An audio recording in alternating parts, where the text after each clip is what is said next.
আরে 50 টাকা তো একটা পান বিড়ির দোকানে খোলা যাবে না? হ্যাঁ গো, শুনছো? তোমার ছেলে 50 টাকা নিতে লজ্জা পাচ্ছে। ওরে, আমার দাদু 50 টাকায় সংসার চালাতো রে। আমার বাবা ওই 50 টাকা নিয়ে কলকাতা শহরে এসেছিল।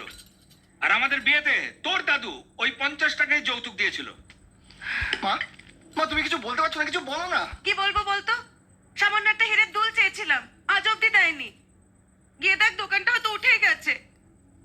গ্রামে 80 লাখ টাকার জমি বিক্রি হলো। টাকা তো চোখে দেখলামই না, গন্ধও শুকলাম না। কর্পূর দিয়ে আলমারিতে তুলে রেখেছে। চেঁচাও, আরো ভালো করে চেঁচাও, মাইক নিয়ে সারা রাজ্যের লোককে জানিয়ে বেড়াও। দাঁড়াও দাঁড়াও দাঁড়াও দাঁড়াও, হ্যাঁ তোমার কাছে 80 লাখ টাকা আছে আর তুমি আমাকে 7.5 লাখ টাকা দিতে পারছো না? না, পাচ্ছি না। তোমাকে খাওয়াতে, পড়াতে, লেখাপড়া, মেনটেনেন্সে অনেক টাকা গলে গেছে আমার। আর একটা টাকাও আমি দিতে পাচ্ছি না। বাবা, বাবা দেখো, তুমি যদি আমায় টাকাটা না দাও তাহলে কে টাকাটা দেবে আমায় বলো?